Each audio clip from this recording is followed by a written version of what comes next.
Oh, biasa online, Izin Ibu, tes off. ketua kelas C Ya, sudah gabung Ibu dari mana? Mana ketua kelasnya? Kelas C? ada Ibu saya Ibu atas nama Saskia. Maaf Ibu, tidak bisa on cam karena bermasalah kamera HP Ibu. Oh, oke, baik. Ya, sebenarnya lebih mau perkuliahannya online atau offline ini, Nak?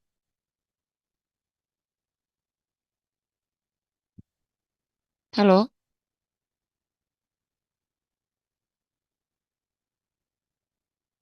perkuliahan selanjutnya offline atau online ini? Mau offline Ibu kalau lebih bagusnya. Oh, oke, baik ya.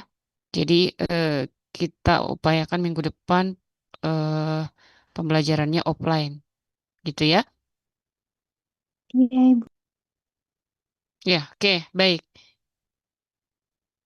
Ibu akan melanjutkan materi untuk mata kuliah biostatistik. Tapi sebelumnya kita boleh Ibu review dulu ya materi apa saja yang sudah disampaikan oleh Bapak Dr. Irwandi. Mungkin ada yang bersedia mewakili teman-temannya. Boleh raise hand. Materi apa saja yang sudah kita pelajari bersama sebelumnya untuk mata kuliah biostatistik.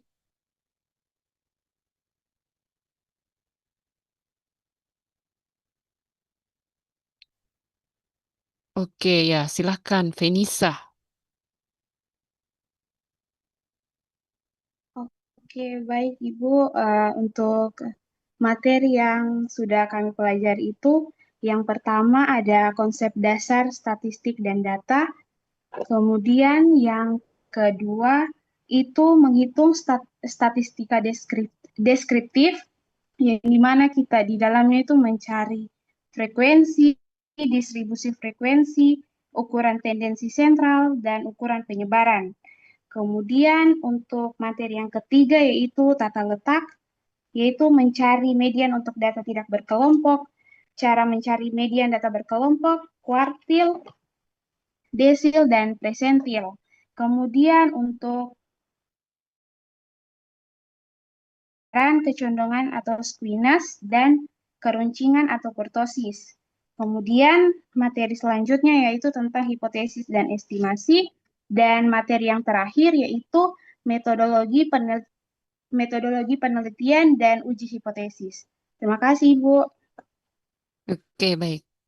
Ya, Alhamdulillah ya sudah banyak materi yang disampaikan oleh Bapak Dr. Irwandi dan Ibu berharap seluruh mahasiswa sudah memahami ya dengan baik apa yang disampaikan oleh beliau sehingga memudahkan kita untuk melanjutkan materi-materi selanjutnya di mata kuliah biostatistik ya. Mungkin sudah disampaikan juga nak sebelumnya bahwa untuk mata kuliah ini akan diampuh oleh tiga ya, tiga dosen yaitu Pak Dr. Irwandi sendiri, kemudian Ibu dan kalau Ibu sudah tahu gitu, halo? Iya Ibu. Oke. Iya, kan di angkatan ini juga sudah ada yang sebagai anak PA Ibu ya, pada saat akademik. Setelah materi Ibu selesai nanti akan dilanjutkan oleh Ibu Mili ya, Ibu Miliani Handayani ya. Ya, oke baik. Untuk pertemuan hari ini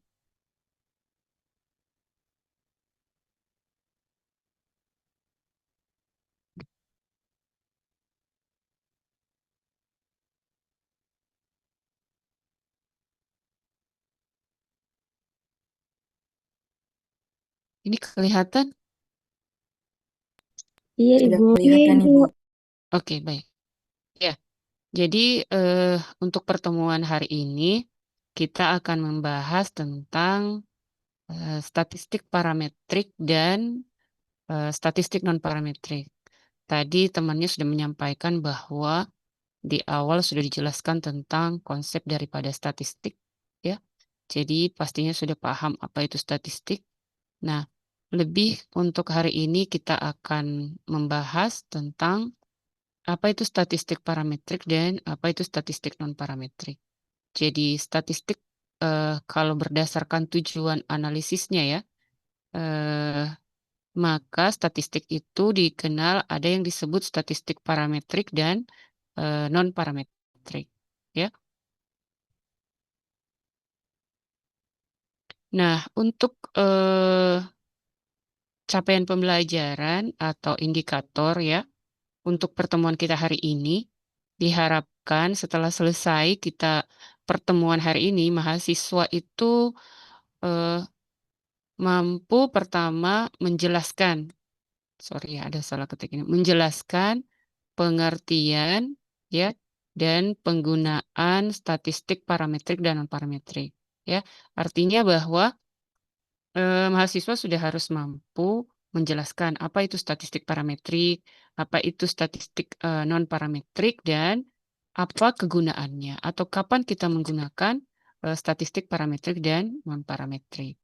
Selanjutnya adalah mahasiswa mampu menjelaskan jenis-jenis uji statistik parametrik dan non-parametrik.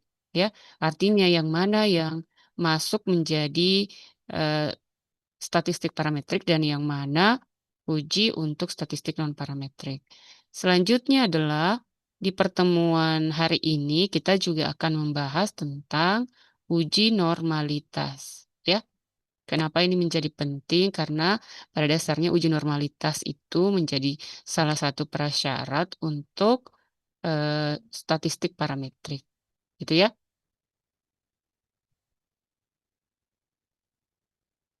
Nah, tadi ada temannya sudah menyampaikan ya bahwa sudah dijelaskan tentang konsep daripada statistik.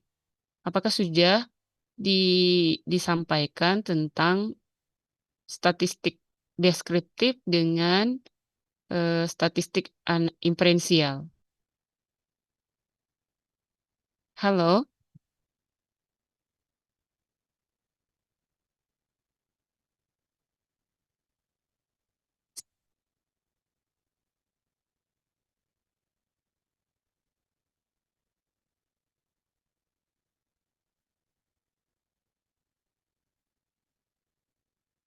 atau ada yang mau berkomentar tentang statistik deskriptif?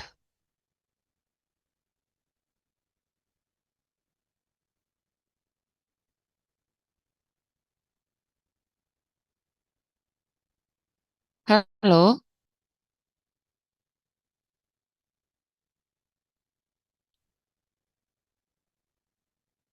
ada?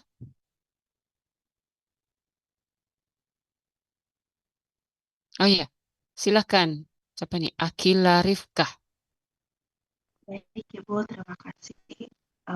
Kalau sepengetahuan saya mengenai statistik deskriptif yang pernah saya baca, kalau statistik deskriptif itu merupakan yang diketahui sebagai metode statistik yang dimana ini menggunakan untuk menggambarkan serta menyajikan data agar mudah dipahami, yang dimana ini juga tanpa membuat kesimpulan umum atau inferensi terhadap populasi. Jadi artinya seperti statistik deskriptif ini merupakan statistik deskriptif ini di mana kita hanya menjelaskan apa yang terlihat pada data.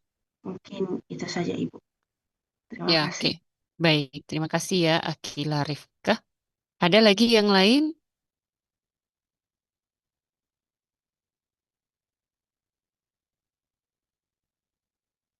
Ya, Nur Syafira, silakan.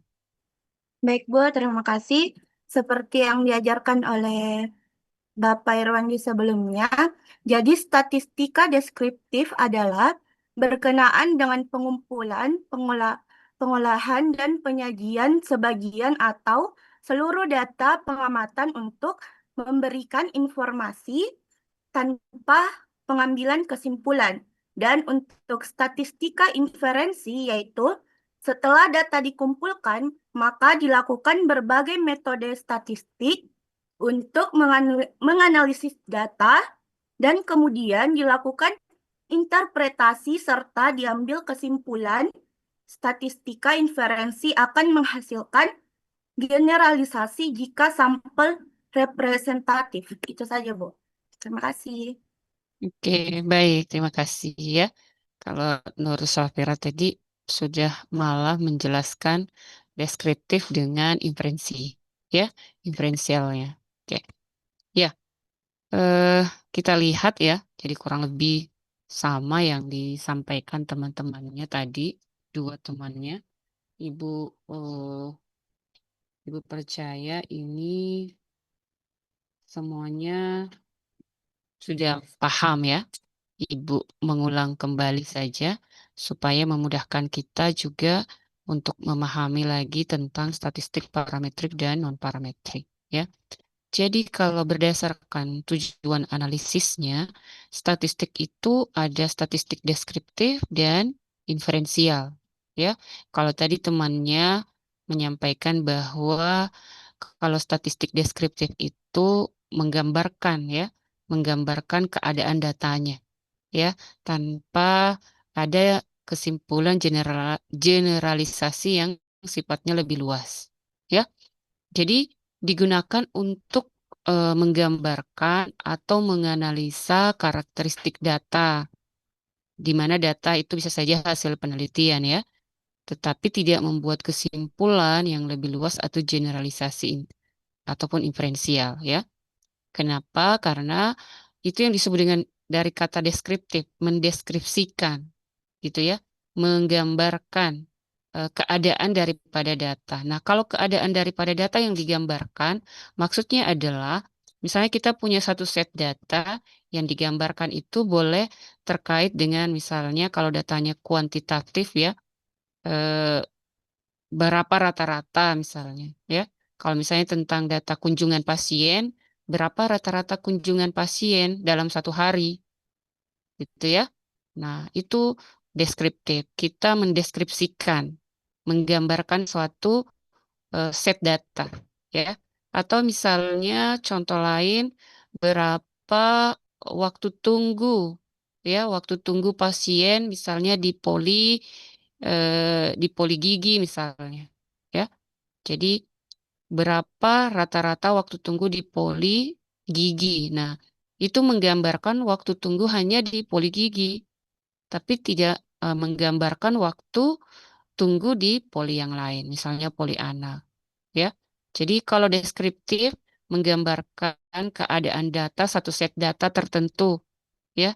Jadi berlaku hanya satu set data tersebut, tidak digeneralisasikan atau diinferensi ke yang lebih luas, ya. Jadi itu yang dimaksud dengan statistik deskriptif. Dan statistik yang digunakan misalnya rata-rata, median, modus, ya, seperti yang sudah dipelajari, persentilnya, ya, standar deviasi, variansi yang sifatnya berlaku untuk satu set data tersebut saja, ya. Jadi biasanya lebih sempit, ya, sehingga di sini tetapi tidak untuk membuat kesimpulan yang lebih luas, ya, seperti contoh yang Ibu sampaikan tadi. Nah, kalau inferensial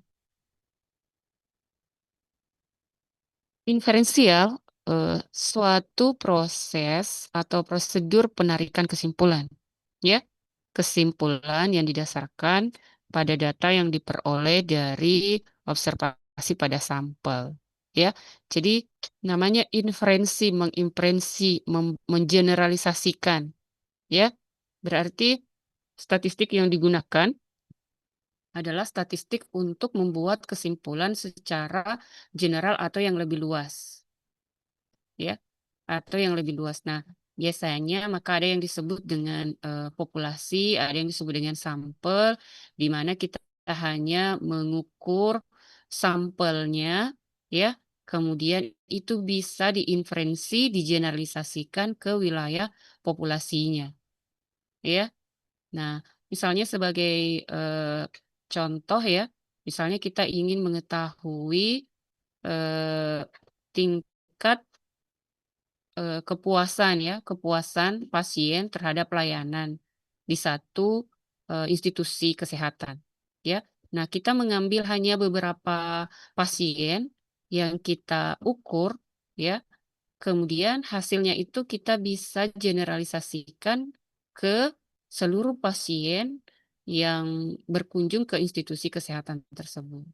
Ya, nah itu yang dimaksud dengan inferensial, mengeneralisasikan. Tentu kita menggunakan statistik untuk mengeneralisasikan kesimpulan tersebut, menginferensi. Ya, jadi nah itu yang akan kita bahas. Statistik parametrik dan statistik non-parametrik yang digunakan untuk statistik inferensial.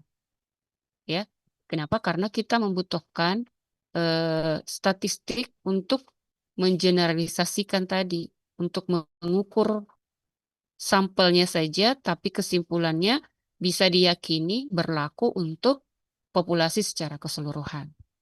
Ya, nah, tapi di dalam misalnya kita melakukan sebuah penelitian, ya, statistik deskriptif itu tidak boleh dilupakan, ya. Jadi sebelum kita melakukan statistik inferensi, ya, sangat penting untuk membaca statistik deskriptifnya dulu, ya. Seperti misalnya kita harus tahu dulu kondisi datanya, ya, kondisi set datanya itu seperti apa, bagaimana rata-ratanya, ya, bagaimana distribusi datanya, gitu ya. Nah, sehingga di sini statistik deskriptif harus selalu mendahului statistik inferensial. Sama juga misalnya nanti jika anak-anakku sudah sampai di tahap penulisan karya ilmiah, ya, kita melakukan analisis data. Analisis data itu selalu didahului oleh analisis yang disebut univariat, ya. Baru analisis univariat. Univariat itu kita melihat karakteristik daripada data variabel, ya. Kita melihat karakteristiknya seperti apa. Itu statistik deskriptif, ya. Jadi sangat penting untuk memahami ini statistik deskriptif dengan statistik inferensial. Karena statistik inferensial ini untuk generalisasi atau menginferensi dibutuhkanlah statistik, ya. Dibutuhkan statistik untuk menguji itu, untuk menguji hipotesa atau dugaan sementara kita.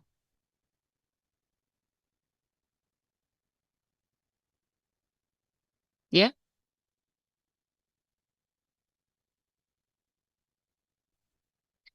oke. Selanjutnya adalah bagaimana memilih statistik yang tepat. Memilih statistik yang tepat yang dimaksud di sini adalah uji statistik apa yang tepat kita gunakan apabila kita memiliki satu set data. Gitu ya. Jadi memilih statistik yang tepat tentu ada dasarnya. Ya, mungkin anak-anakku sekalian mungkin sudah ada ya, misalnya yang sudah membaca ataupun semoga sudah ada yang juga pernah menggunakan ataupun kalau belum misalnya seperti uji statistik itu misalnya uji chi-square namanya, uji T independen, T dependen, ya. Jadi nanti kita semua akan sangat familiar dengan jenis-jenis uji ini, gitu ya.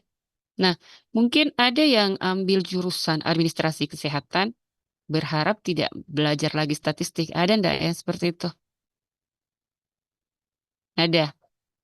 Oh, Nur Safira manggut-manggut gitu. Ya, ya, oke. Jadi eh, kalau untuk kesehatan ya, kesehatan pastinya anak-anakku sekalian kita pastinya akan tetap membahas terkait dengan statistik dalam hal ini biostatistik ya, lebih kepada statistik kesehatan. Nah, memilih statistik yang tepat, pertama apa tujuan pengujian ya? Kalau di sini apa tujuan pengujian? Jadi artinya bahwa kalau ada satu set data yang kita punya, pertama kan kalau kita mau mengumpulkan data, kita harus tahu apa tujuannya kita mengumpulkan data. Gitu ya. Kan semua sudah paham apa itu data ya. Apa tujuan kita mengumpulkan data? Ya.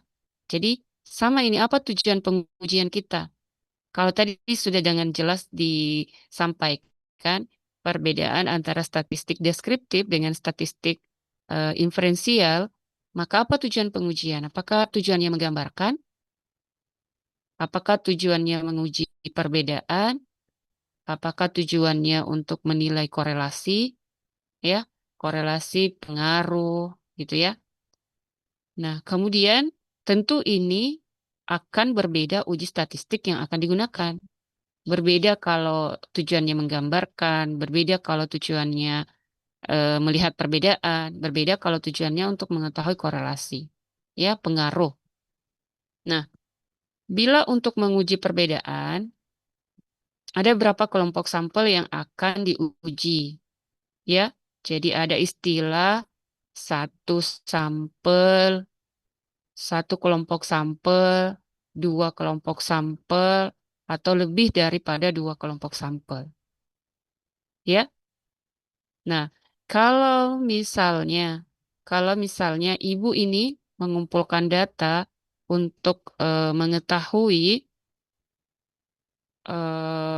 mengetahui misalnya rata-rata perbedaan tekanan darah ya antara kelompok A dengan kelompok B, itu jelas berapa sampel?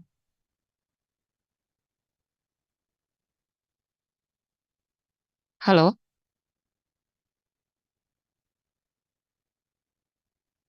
Kalau misalnya ya, ibu ingin menguji perbedaan, mengetahui perbedaan antara rata-rata tekanan darah pada kelompok A dengan kelompok B. Itu berapa sampel? 2 sampel, Dua Ibu. sampel, Ibu. 2, Ibu. Iya. Ya, halo? Halo? 2 2 sampel, Ibu. sampel, Bu. 2, Ibu. Oh iya, oke, baik. 2 sampel. Begitu ya? 2 sampel. Oke. Nah, kalau misalnya ingin mengetahui tadi rata-rata waktu tunggu di poli gigi,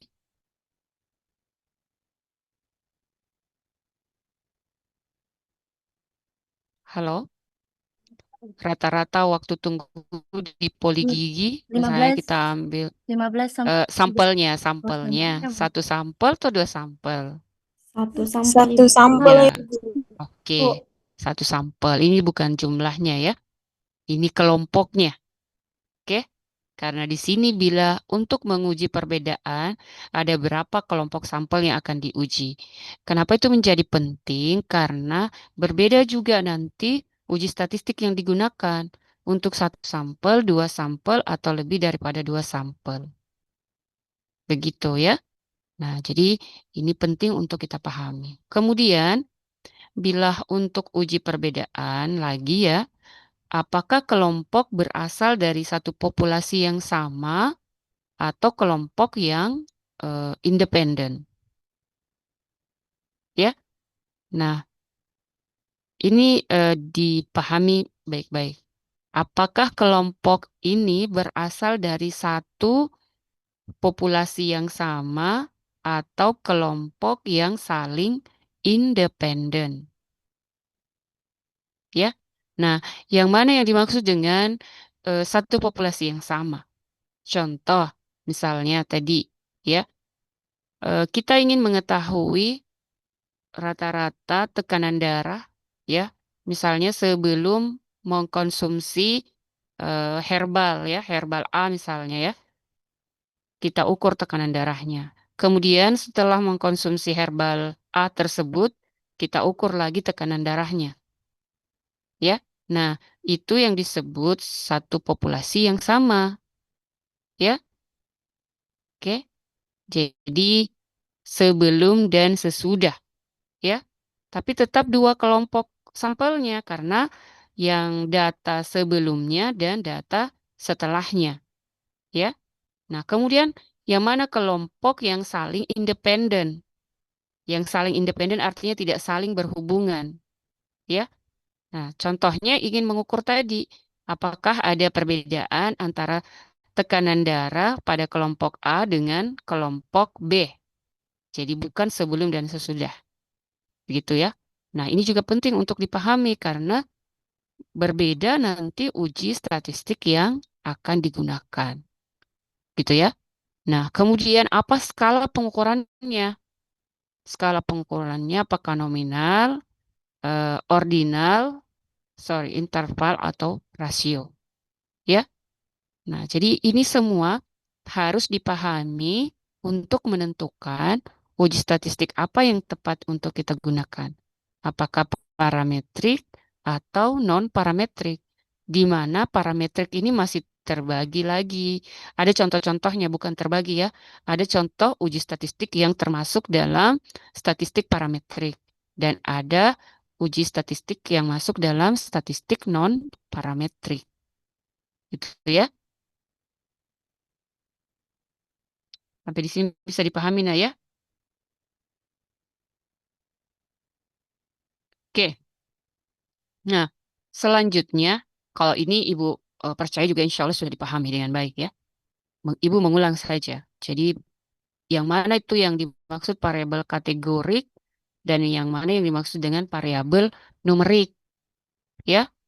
Ini juga sangat penting untuk kita pahami karena uji statistik kalau kita baca buku statistik ya, uji statistik itu biasa menyebutkan oh variabelnya dia numerik, variabelnya kategorik, gitu ya. Oke. Nah, kalau kita berdasarkan skala tadi, skala data, kan semua sudah paham ya, skala data itu ada nominal, ada ordinal, ada interval, ada rasio, ya. Nah, yang mana yang termasuk variabel kategorik dan yang mana variabel numerik?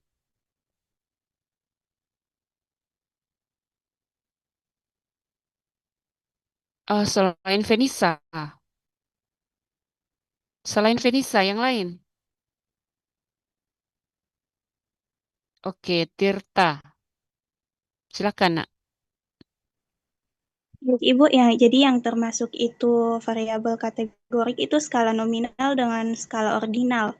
Sedangkan yang termasuk variabel numerik itu skala rasio dengan skala interval. Ya, oke. Baik, ya jadi betul sekali ya. Jadi kalau kategorik nominal dengan ordinal.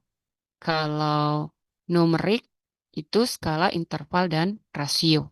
Ya, kenapa? Kita harus paham ini karena ada uji statistik yang mensyaratkan variabelnya. Ya, kalau kategorik statistik ini digunakan, kalau numerik statistik ini digunakan. Jadi sangat penting untuk memahami perbedaan di antara keduanya. Mana kategorik dan mana numerik. Nah, sehingga kalau sudah paham bahwa kategorik adalah nominal ordinal, numerik itu interval rasio, sangat memudahkan kita untuk menentukan jenis statistik yang akan digunakan. Ya. Ini mungkin boleh di skip. Insya Allah semuanya pasti sudah paham ya perbedaan antara ordinal, eh, nominal, interval dan rasio. Oke, selanjutnya adalah nah ini kita untuk pembelajaran hari ini ya mahasiswa harus mampu menjelaskan apa itu statistik parametrik dan statistik non parametrik. Apa kegunaannya, apa jenis ujinya ya.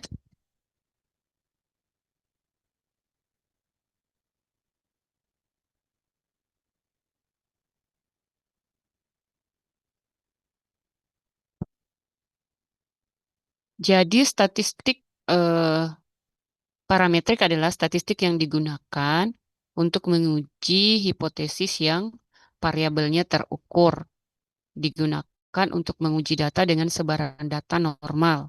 Dengan skala data yang digunakan adalah interval dan rasio. Ya. Nah, sehingga tadi kan penting untuk mengetahui perbedaan numerik dengan kategorik. Ya. Jadi kalau kapan kita menggunakan parametrik ini ya. Jadi hipotesis variabelnya yang terukur. Terukur itu maksudnya yang skalanya interval dan rasio, ya. Dan sebaran datanya normal, ya.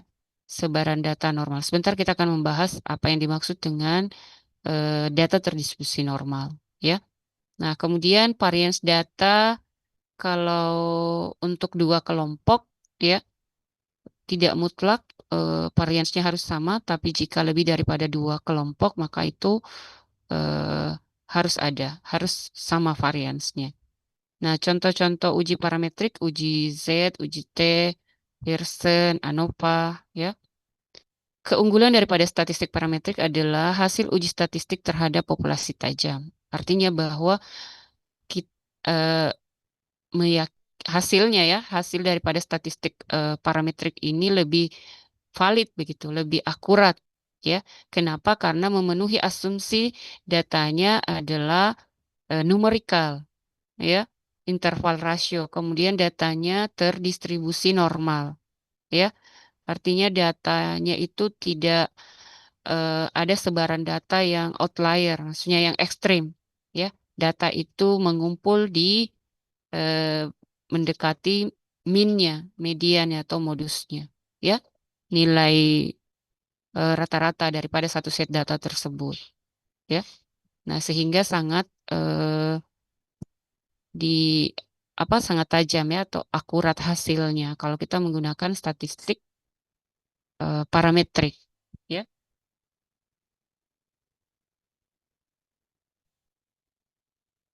Nah, statistik parametrik indikator dari suatu distribusi hasil pengukuran, ya, hasil pengukuran. Jadi kan datanya adalah skalanya interval rasio, ya, di mana contoh-contoh daripada untuk data dengan skala interval rasio, misalnya umur, ya, berat badan, seperti itu, ya, tekanan darah, oke, yang merupakan hasil pengukuran. Kemudian mengikuti prinsip-prinsip distribusi normal, artinya bahwa datanya tersebar eh, mendekati minnya, median ataupun modus, ya, dan tidak ada data outlier atau nilai yang terlalu ekstrim, ya, nilai yang tiba-tiba jauh daripada minnya, ya.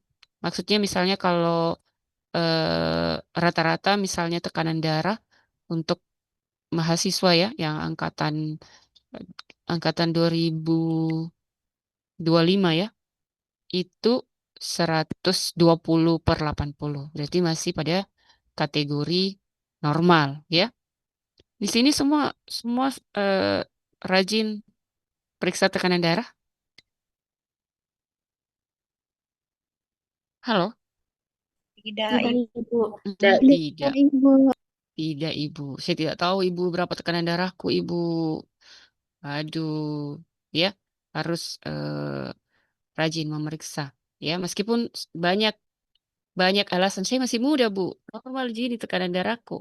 Oh, jangan salah, Nak. Kondisi sekarang sudah bergeser pola hidup, ya.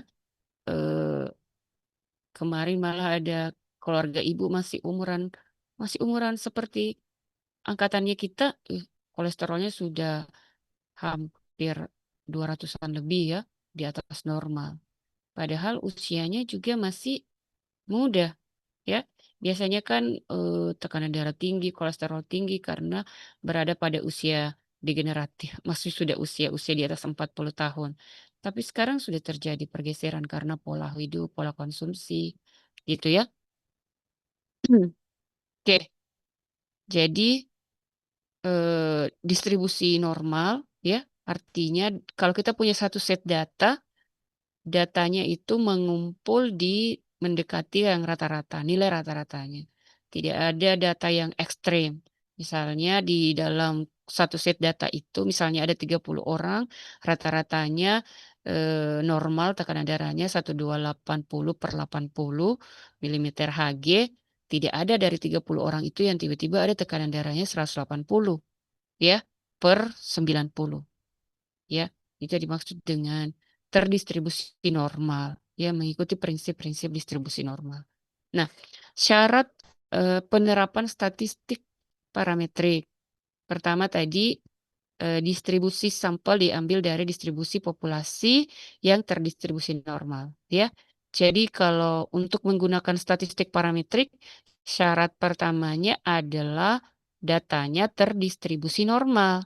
Kalau untuk mengetahui datanya terdistribusi normal atau tidak, tentu variabelnya adalah skalanya skala interval ataupun rasio. Karena untuk mengetahui distribusi normal itu kalau datanya dalam bentuk skala atau tadi dalam bentuk variabelnya numerik atau skala interval rasio. Gitu ya. Ya. Jadi distribusi sampel diambil dari distribusi yang terdistribusi normal. Jadi tentu di-exclude lah variabel yang kategorik tadi. Ya. Jadi yang bisa menggunakan statistik parametrik adalah variabel numerik. Variabel numerik artinya tadi skala datanya adalah interval dan rasio. Ya. Nah, kemudian yang kedua adalah sampel diperoleh secara random. Ya. Ya. Sebaiknya kalau nanti kita lihat nanti misalnya mahasiswa kan akan terbiasa dengan tugas-tugas untuk melihat artikel-artikel ya, artikel-artikel ilmiah ya. Sampel diperoleh secara random ya atau mewakili populasi. Ya, jadi yang dimaksud dengan random adalah mengambil sampel itu secara acak ya. Itu yang dimaksud dengan random. Jadi misalnya satu kelas itu kita ada 30-an mahasiswa. Kemudian akan diambil 15 mahasiswa dari 30 mahasiswa. 15 ini yang dimaksud dengan sampel, 30 ya misalnya adalah populasinya. Nah, yang dimaksud dengan random adalah 30 ini berpeluang yang sama untuk diambil sebagai 15 orang itu, ya. Itu yang dimaksud dengan random. Ya, berpeluang ada peluang yang sama, diambil secara acak, random. Atau kalau misalnya sederhananya ya, kalau kayak apakah istilahnya sekarang arisan ya. Kalau ibu di zaman ibu ya, arisan. Kalau kita melot itu ya. Nah, siapa yang terpilih? Ya, itu artinya random secara acak. Dan untuk random itu ada persyaratan yang disebut dengan kerangka populasi. Kita bisa melakukan random kalau diketahui populasinya itu secara umum ya. Misalnya seperti tadi 30 orang, 30 itu diketahui siapa saja 30 itu. Jadi kita bisa ambil secara acak, kita bisa random ya. Tapi kalau kita tidak ketahui biasa kerangka samplingnya atau kerangka populasinya tidak memungkinkan untuk mengambil secara random. Maka ada yang disebut dengan non-random ya, tidak secara acak. Nah, untuk parametrik ya, parametrik sampel diperoleh secara random ya. Nah, kemudian skala pengukuran tadi ya harus kontinu, rasio interval. Oke. Nah, kalaupun di sini skala nominal itu diubah menjadi proporsi ya, artinya dalam bentuk numerikal ya, interval rasio tadi.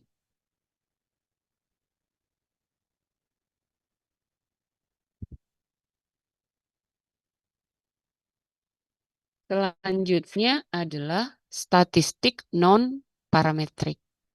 Ya, jadi ada parametrik, ada non-parametrik. Ya, jadi berpasangan. Oke, jadi semuanya berpasangan ya. Ada parametrik, ada non-parametrik. Nah, kapan digunakan statistik non-parametrik ini? Digunakan dengan mengabaikan segala asumsi yang melandasi metode statistik parametrik. Artinya apa? Tadi kan kalau parametrik harus terdistribusi normal. Berarti kalau non-parametrik, jika tidak terdistribusi normal, maka gunakan ini non-parametrik. Ya, terutama dengan ya berkaitan dengan distribusi normal. Salah satu parameter statistik parametrik tidak terpenuhi. Ya, jadi kita tidak bisa menggunakan statistik parametrik jika datanya tidak terdistribusi normal. Nah, apa solusi jika tidak terdistribusi normal? Ya, gunakan ini. Gunakan statistik non-parametrik. Gitu ya. Nah, contohnya misalnya ini ya, Mann-Whitney, Kruskal-Wallis, Wilcoxon, chi-square ya. Nah, keunggulan statistik non-parametrik adalah tidak membutuhkan asumsi normalitas dan jumlah sampel kecil. Kalau tidak membutuhkan asumsi normalitas, berarti variabel kita boleh variabel yang kategorik tadi. Yang skala datanya adalah nominal dengan ordinal. Dan jumlah sampelnya kecil. Nah, mungkin ada yang bertanya, yang mana yang dimaksud dengan sampel kecil? Ya, kalau dalam artikel-artikel penelitian, yang dimaksud dengan sampel kecil itu biasanya jumlah sampelnya kurang daripada 30. Ya, kenapa? Karena ada beberapa eh, ada beberapa pendapat ya bahwa kalau datanya 30 itu sudah lebih 30 sudah bisa termasuk terdistribusi normal ya. Tapi ada juga yang mengasumsikan bahwa sampel besar itu jika lebih dari 50, sampel kecil kurang daripada 50. Gitu ya.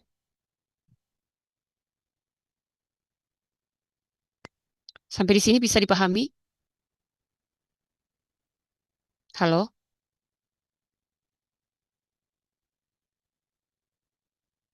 Oke. Biasanya kalau diam itu berarti paham ya. Oke. Nah, ini sebenarnya untuk memudahkan ya. Untuk untuk memudahkan menentukan apa uji statistik yang akan kita gunakan ya. Pertama, distribusi populasi diketahui ya. Distribusi populasi diketahui. Kalau diketahui maka lanjut ya untuk mengetahui distribusinya apakah normal atau tidak. Nah, jika tidak diketahui maka sudah pasti adalah non-parametrik. Nah, selanjutnya jika tidak terdistribusi normal pun ke non-parametrik. Selanjutnya jika terdistribusi normal, maka dilihat lagi apakah sampelnya ini pengambilannya atau metode atau samplingnya atau teknik pengambilan sampel itu random atau tidak. Nah, jika tidak random, maka non-parametrik. Jika random, masih dilihat lagi. Ya, tadi ada slide sebelumnya bahwa ada yang disebut 2 kelompok tidak dan 3 kelompok. Kalau varians 2 kelompok itu boleh saja tidak sama ya. Jadi kalau misalnya hanya membandingkan 2 kelompok, variansnya tidak sama, maka masih menggunakan parametrik ya. Tapi jika lebih daripada 2 kelompok, variansnya tidak sama, maka harus non-parametrik ya.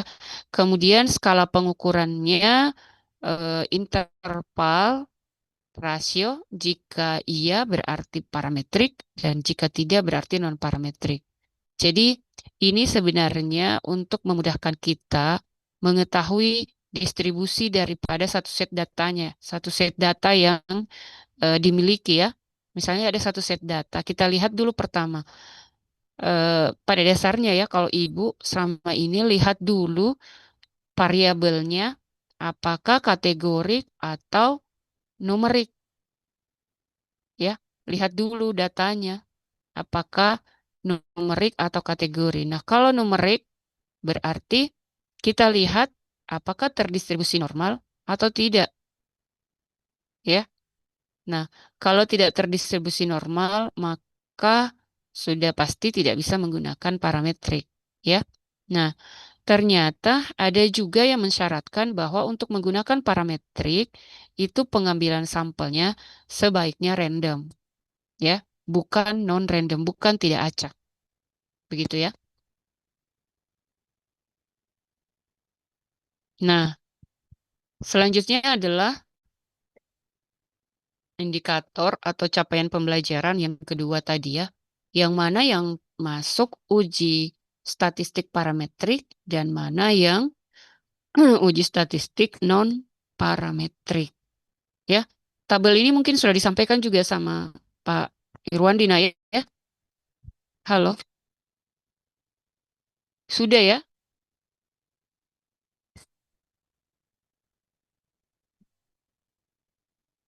Halo? Iya, sudah Iya, Ibu. sudah Ibu. Oke, Alhamdulillah. Berarti sudah paham ya? Yang mana di sini yang parametrik, mana yang non parametrik?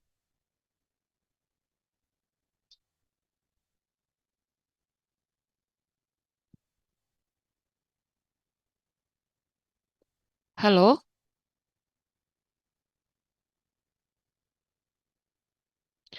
Boleh raise hand yang mana di sini? Yang mana uji parametrik, yang mana uji non parametrik?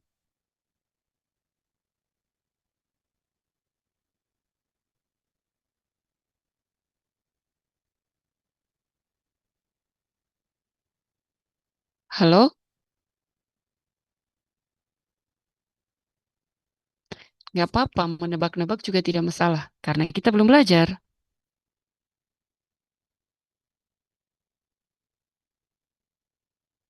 Halo?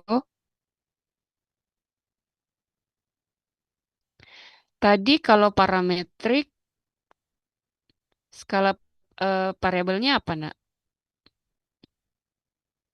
Ya, Sri Kurnia. Izin Bu menjawab Ya, yang ya. tabel uji hipotesis itu yang skala parametrik itu yang numerik Bu, yang ada yang tidak berpasangan dan yang berpasangan. Sedangkan yang non parametrik itu yang di kategorik Bu. Bu, yang langsung saja. Tidak ada di tahap-tahapnya. Baik Bu, terima kasih. Oke, baik. Ya, ya tadi apa Sri Kurnia yang parametrik apa nih yang tidak berpasangan, berpasangan, ya numerik, gitu ya. Sedangkan yang parametrik yang kategorik.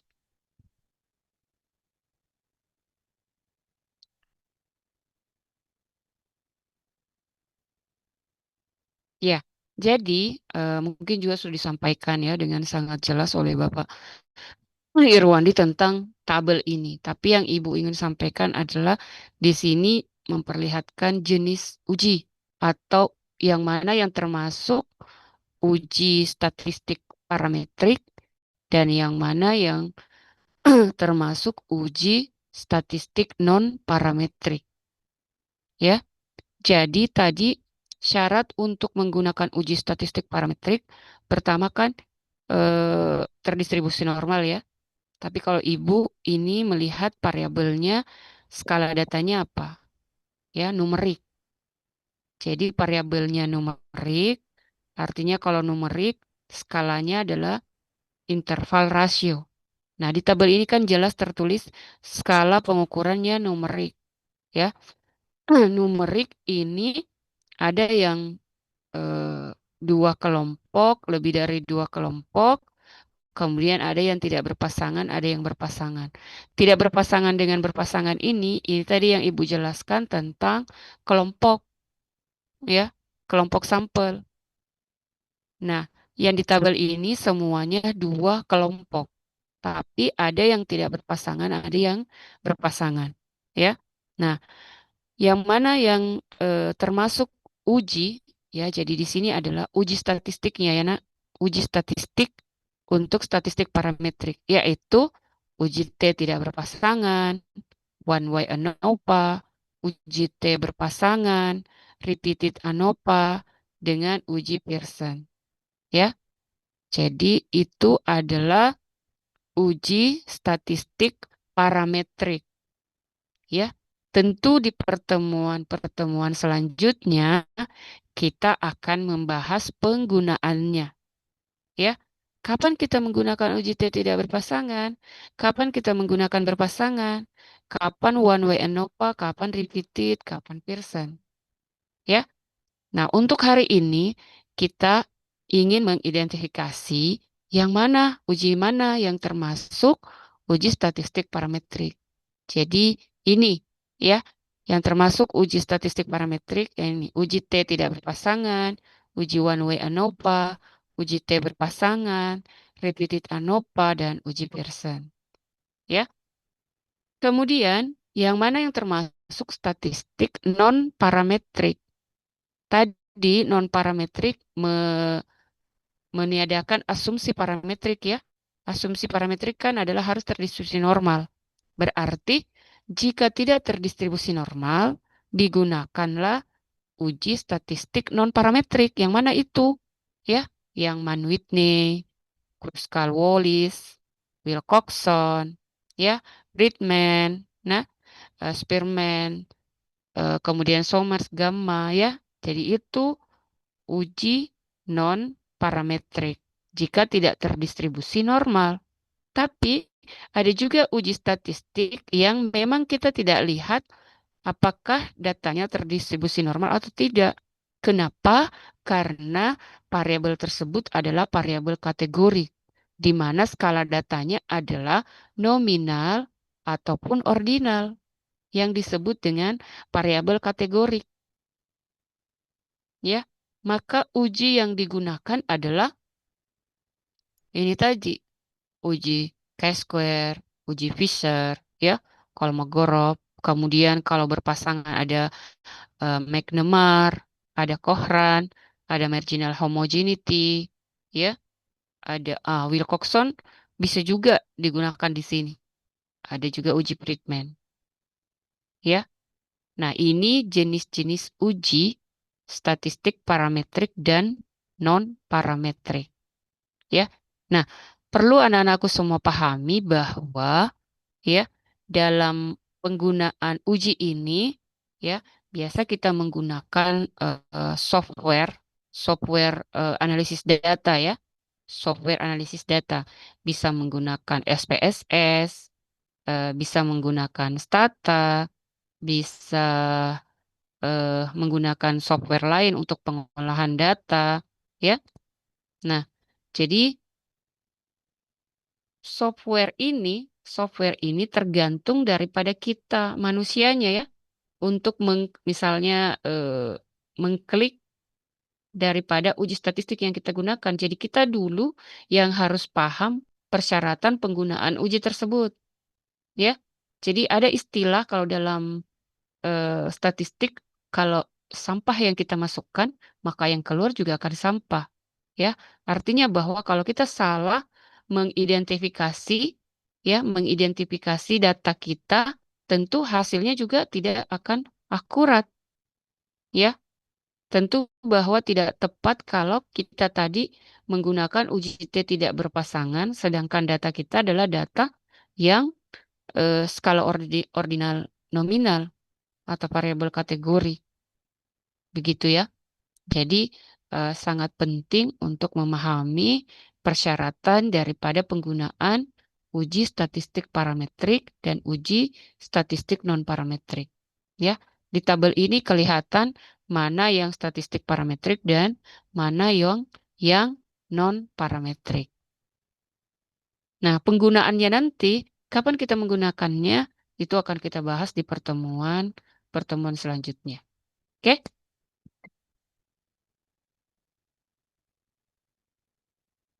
Nah, selanjutnya adalah uji normalitas data. Ya, tadi uji normalitas data merupakan asumsi dasar atau persyaratan untuk statistik parametrik. Ya, nah, yang dimaksud dengan uji normalitas adalah uji yang dilakukan dengan tujuan untuk menilai sebaran data pada sekelompok data atau variabel, apakah sebaran data tersebut berdistribusi normal atau tidak. Ya, jadi distribusi normal artinya kelompok datanya itu tersebar di sekitar nilai tengah atau nilai minnya. Ya, kalau misalnya digambarkan dalam bentuk kurva itu bentuknya seperti lonceng, gitu ya. Bentuknya seperti lonceng. Jadi di bagian tengahnya itu ya data terkumpul di sekitar nilai rata-ratanya. Ya, Ada juga yang menggambarkan bahwa kalau data terdistribusi normal itu jika nilai min, median, modusnya itu sama, ya. Nah, jadi yang dimaksud dengan data terdistribusi normal adalah datanya tersebar di sekitar nilai rata-ratanya tersebut, nilai rata-rata, ya, nilai minnya. Nah, apa tujuannya? Ini tadi untuk menentukan data yang telah dikumpulkan itu berdistribusi normal atau diambil dari populasi normal. Ya, artinya bahwa kalau misalnya data kita terdistribusi normal, maka kita meyakini bahwa misalnya rata-rata itu betul-betul merupakan perwakilan daripada satu set data. Ya, misalnya seperti contoh yang Ibu contohkan tadi, ada 30 mahasiswa. Kemudian rata-rata tekanan darahnya adalah 120 mm Hg per 80 mm Hg. Jadi kita yakini bahwa dari 30 mahasiswa ini rata-rata tekanan darahnya berada di sekitaran angka itu. Jadi ada yang 110 per 80, ada 100, kebanyakan 120 per 80, ya. Jadi itu makna daripada datanya terdistribusi normal, ya, bahwa nilai minnya, nilai tengahnya itu betul-betul tepat mewakili dari keseluruhan nilai yang ada di satu set data itu. Jadi kita meyakini bahwa eh, dalam satu set data itu betul nilai tengahnya, betul rata-ratanya seperti itu, gitu ya. Jadi, maka tadi di statistik parametrik bahwa kalau kita menggunakan uji statistik parametrik, kita meyakini hasilnya itu adalah betul-betul sangat tajam atau sangat akurat ataupun sangat valid, ya. Tapi perlu anak-anakku pahami bahwa tidak ada yang 100%, ya. Makanya dalam statistik ada yang disebut dengan tingkat kepercayaannya adalah 95%, 99%, ataupun 90%, ya, bahwa tidak ada yang mutlak 100%, karena tadi bahwa kita mengeneralisasi itu biasanya kita mengambil sampel, ya, harapannya adalah sampelnya itu representatif mewakili dari seluruh wilayah populasi, tapi kita tidak bisa meyakini 100%, ya, karena ada yang disebut dengan faktor probabilitas di dalamnya. Nah, misalnya untuk menilai kapan dikatakan satu set data kita itu terdistribusi normal atau tidak, ya. Kalau misalnya datanya sedikit kan mungkin mudah, tapi kalau misalnya bagaimana kalau jumlah satu set data sudah ratusan, ya, jumlah datanya, bagaimana menilai bahwa satu set data ini terdistribusi normal atau tidak? Nah, misalnya contoh, ya, dicontohkan di sini adalah datanya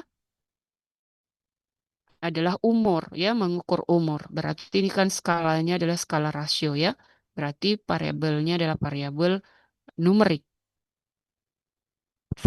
Nah, untuk memudahkan menilai, ya, tentu biasanya kita menggunakan tools. Toolsnya adalah yang Ibu contohkan di sini SPSS, tapi kita tidak akan mempelajari dulu SPSS-nya, menginterpretasikannya saja, ya. Nah, apakah sebaran datanya ini normal atau tidak? Nah, kalau deskriptifnya, ya, kalau deskriptifnya, nah ini tadi adalah langkah-langkah di SPSS, ya, bagaimana menginput data, misalnya data umur, diinput di dalam software SPSS, ya, kemudian kita analisis ini sebenarnya langkah-langkahnya, kemudian nanti ada hasilnya, ya. Nah, ini interpretasinya. Ya, kapan dikatakan satu set datanya itu terdistribusi normal atau tidak, ya. Jadi di sini ada parameternya, artinya statistik yang digunakan, ya.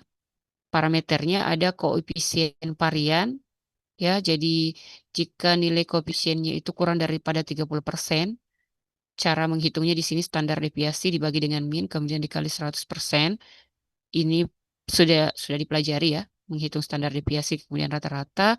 Squeeness juga sudah dipelajari, tapi dikatakan terdistribusi normal jika ini ya berada di antara kurang daripada 2 dan 2 ya. Berarti jika kurang daripada ini atau lebih dari ini berarti tidak terdistribusi normal. Nah, kemudian juga rasio kurtosis, kemudian histogramnya ya, tidak miring tidak miring kiri, tidak miring kanan ya. Kemudian si box plotnya ini simetris median tepat tengah, tidak ada outlier atau nilai ekstrim. Kalau box plot ini sudah mempelajari ada itu kuartil 1, kuartil 2, kuartil 3 ya, di mana dikatakan normal jika kuartil 2 itu betul-betul atau mean mediannya itu betul-betul berada di antara kuartil 1 dan kuartil 2. Kemudian tidak ada nilai outlier atau nilai ekstrim. Nah, kemudian Kiki plots-nya data menyebar sekitar garis, kemudian Detrend Kiki plots juga menyebar sekitar garis pada nol, ya. Jadi ini untuk metode deskriptif. Jadi untuk mengetahui satu data itu terdistribusi normal atau tidak bisa dilihat secara deskriptif ataupun secara analitik, ya. Nah, kalau untuk analitik kita bisa menggunakan Kolmogorov atau Shapiro Wheel. Tapi di sini ada persyaratannya. Jika data kita jumlah sampelnya kurang daripada 50 maka menggunakan Kolmogorov, dan jika lebih daripada 50 kita menggunakan Kolmogorov, kurang atau sama 50 kita menggunakan Shapiro Wheel. Ya. Maka tadi Ibu sampaikan ya bahwa ada yang mengkategorikan dikatakan sampel besar jika jumlah datanya itu lebih daripada 50, sampel kecil jika kurang daripada 50, sama atau kurang daripada 50. Nah, sorry.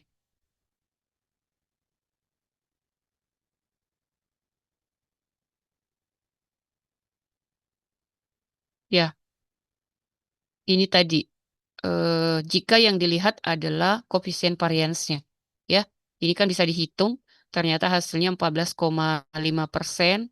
Tadi kalau dikatakan normal jika, sorry,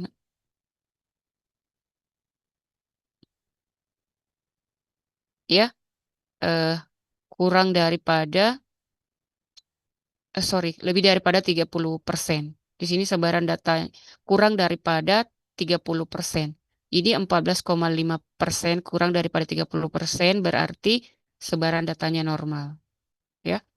Nah, kemudian kalau dilihat dari rasio squeeness tadi, min 2 dan plus 2. Sedangkan nilainya adalah 4,04 berarti tidak normal. Ya. Nah, kemudian kalau dilihat daripada rasio kurtosis, sebaran datanya normal. Kemudian kalau dilihat dari sebaran data histogram, nah di sini masih apakah normal atau tidak normal ya, karena dia cenderung ke kiri. Kemudian kalau dilihat daripada Kiki plotnya, terdapat berapa data ini yang letaknya jauh dari garis, ya, maka sebaran datanya tidak normal. Kemudian ini kalau berdasarkan detrendit normal kikinya juga tidak normal karena ini banyak sekali data yang jauh dari angka 0 ini ya. Banyak sekali data yang kemungkinan besar datanya tidak normal. Kemudian kalau dilihat daripada box plotnya, ini juga tidak membagi ya.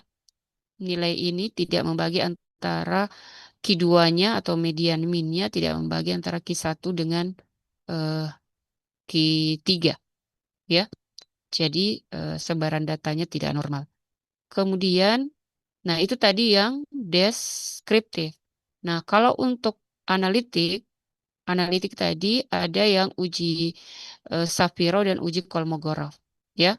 Nah, di sini yang dilihat adalah uji Kolmogorovnya nilainya adalah 0,00 ya. Maka di sini dikatakan bahwa datanya adalah tidak terdistribusi normal. Ya.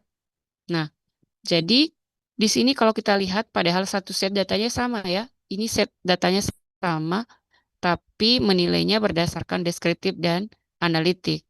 Kalau deskriptif, kalau tadi berdasarkan koefisien variance-nya dikatakan normal, berdasarkan rasio kurtosisnya juga normal, tapi rasio squiness-nya dan histogram box plot-nya itu tidak normal. Dan untuk analitiknya juga tidak normal. Ya. Nah, pertanyaannya adalah sebagai pemilik data, misalnya kita yang miliki data ini, yang mana yang kita gunakan? Yang mana yang kita ambil untuk menyimpulkan bahwa data tersebut terdistribusi normal atau tidak? Ya, oke. Nah, karena ini masih membingungkan berbagai interpretasi tergantung daripada yang memahami data tersebut, maka, nah di sini ya, metode yang Anda gunakan tergantung dari Anda sebagai peneliti.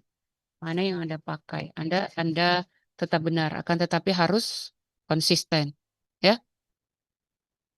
Nah, maka di sini untuk polemik uji normalitas data yang digunakan ya, beberapa lainnya lebih menyukai metode analitik, gitu ya, Kolmogorov atau Shapiro-Wilk, ya daripada hasil metode yang tidak sama tadi, yang deskriptif tadi, ya. Kan tadi anak-anakku lihat yang di deskriptif itu ada yang menyatakan hasilnya normal, ada yang tidak normal ya.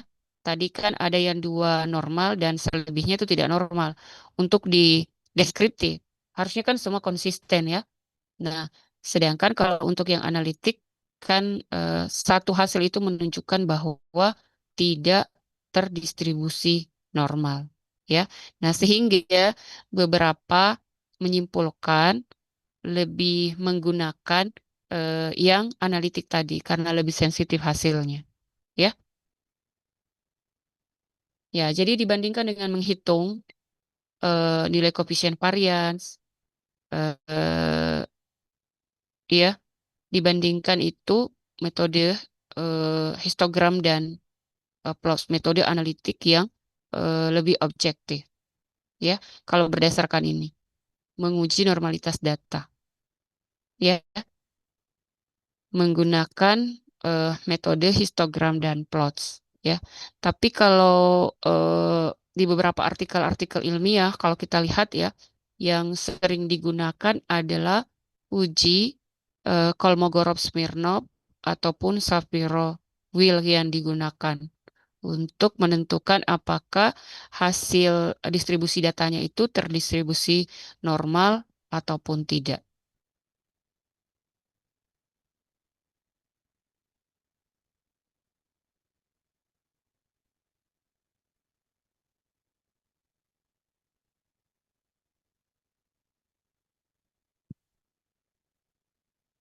Ya, oke, baik. Itu tadi penjelasan tentang statistik parametrik dan statistik non-parametrik. Sampai di sini mungkin ada hal yang ingin didiskusikan?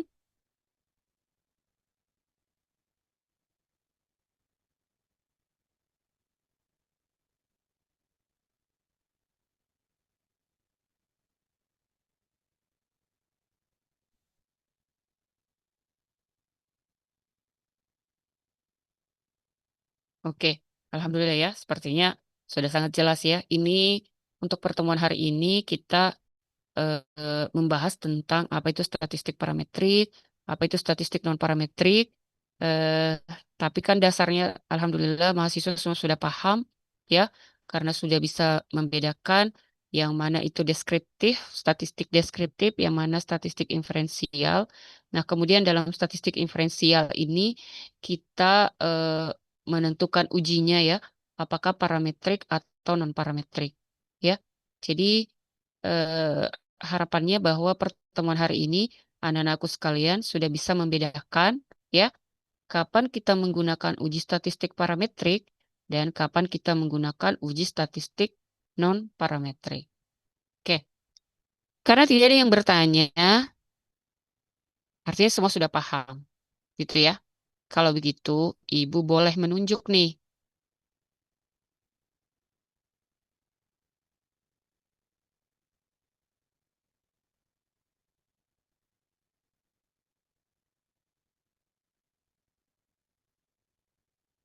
Nanti setiap ketua kelasnya buat absen nak ya. Atau boleh raise hand ini. Masing-masing ketua kelas yang mana? Ini kelas A sampai G toh?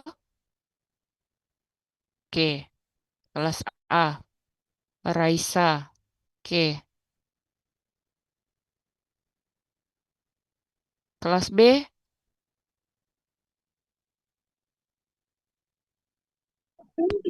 Ibu, Ya, silahkan raise hand kelas B. Oh, AD. ya Ibu. Oke. Kelas C.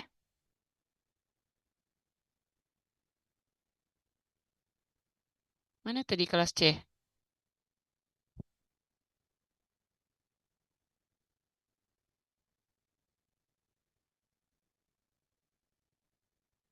Kelas D.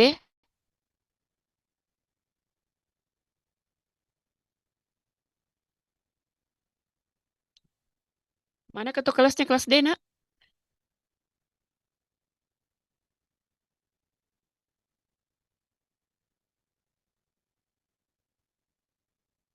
Tidak hadir.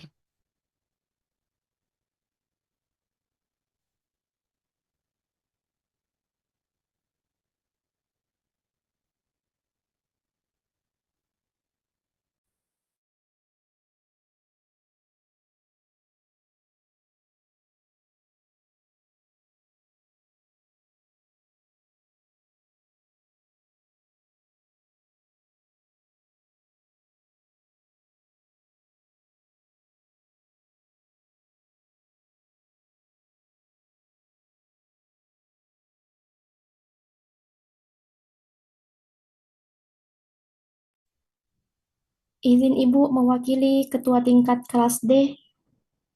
Saya sekretarisnya Ibu. Oke, Andi Nur Apipa. Berarti ketua kelasnya Iya. tidak hadir. Keluar Ki Ibu karena kehabisan data katanya. Oh, ya Allah.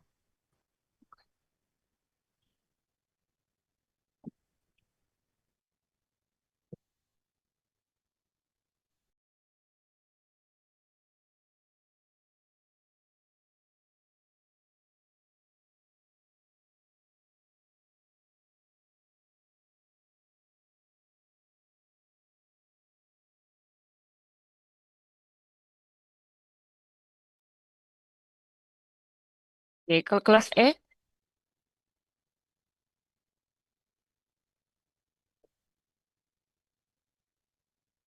ketua kelas E,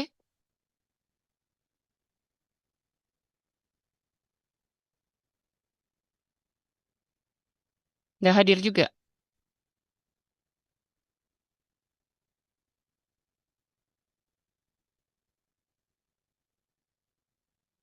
Mana sekretarisnya kelas E?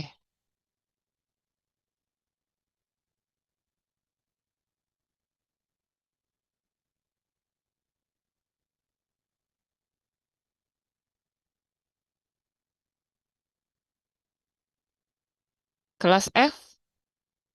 Iya Ibu. Oke. Kelas G?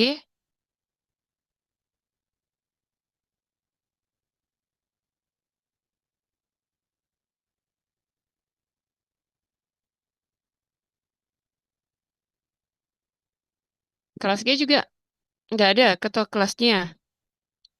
Nggak bergabung.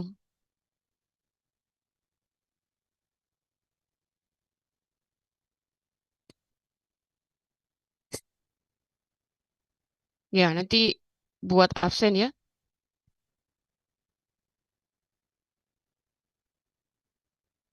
Oke. Biasanya kalau offline gabung kelas atau satu-satu, nak? Ini Kayaknya Bu. gabung Ibu. Kenapa Nur Safira? Gabung Ibu. Gabung kelas. Iya. Hari apa, nak? Supaya ibu bisa jadwalnya. Biasanya hari apa, Ki? Insya Allah minggu depan. Kalau kelas F dan kelas I itu Ibu di hari Rabu Ibu jam 9.10. Oke. F dan apa tadi, nak? F dan G. F dan I Ibu. Oh, bisa gabung FI. Terus Iya, yang lain? Oke.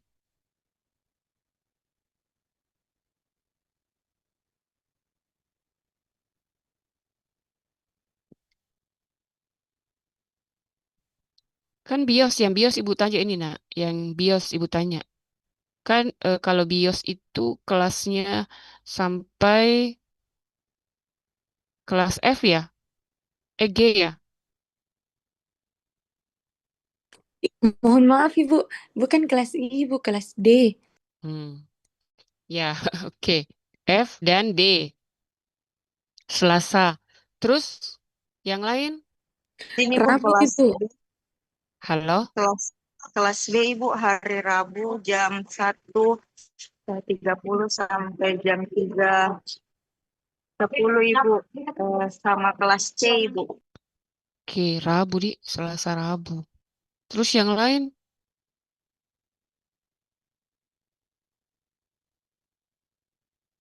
Kelas A Ibu dengan Iya, kelas E di jam 9:10 sampai 10:50 Ibu. hari apa itu, Nak? Hari Jumat Ibu.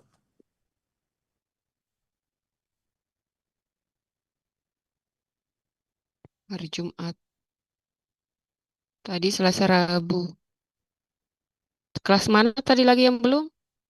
Izin Ibu, kelas F Ibu, Rabu juga Ibu, bersama kelas B juga Bu, sama-sama Rabu. Oh, oke. Berarti hari Rabu itu 4 kelas ya? Ibu atur jadwal ini, Nak. Tadi kelas Kelas B? G juga Ibu. Iya. Kelas G juga Bu, hari Rabu jam 10.50 sampai jam 1:30 Ibu.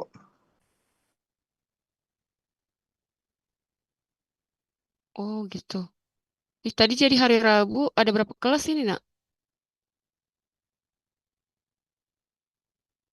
Izin Ibu, di jam 9:10 itu ada kelas D dan kelas F Ibu. Di Mm-mm. 10:50 itu ada kelas B. Maaf Kail, jam berapa tadi kita? 10.50. Sama Ki, kelas B Kelas B tadi jam 1.30 Pi. jam 1. Iya Ibu, jadi sampai jam 3 Ibu yang ada ini jadwal Ibu. Oh, di hari Rabu, Di. Nur Fahiza, hari Rabu itu ya? Iya Ibu, hari Rabu. Oke. Tadi kalau Ade, kelas B? Halo? Hari Jumat ya?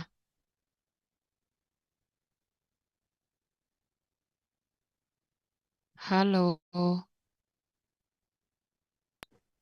Mohon maaf Ibu, tunggu saya. Kelas A Ibu di hari Jumat juga.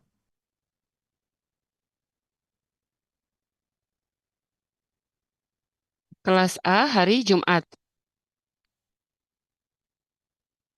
Oke, baik. Berarti 2 hari Rabu dengan hari Jumat ya? Kelas A dengan kelas...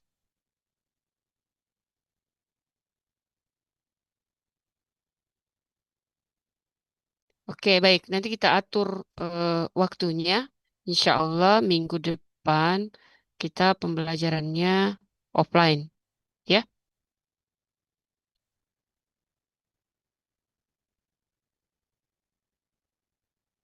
Ya, oke. Baik, Nak. Jika tidak ada hal yang ingin diskusikan, insya Allah kita lanjutkan minggu depan pertemuannya offline. Nanti yang siapa tadi Amanah Fatihah ya? Nanti Amanah Fatihah kirim ke Ibu ya. Ibu tunggu sebentar ya. Pastikan jadwalnya untuk minggu depan, hari dan jamnya untuk 7 kelas itu. Oke? Ya, baik. Terima kasih atas waktunya. Semoga apa yang kita pelajari hari ini bisa dipahami dengan baik. Assalamualaikum warahmatullahi wabarakatuh. Warahmatullahi Waalaikumsalam wabarakatuh. warahmatullahi wabarakatuh. Terima kasih Ibu.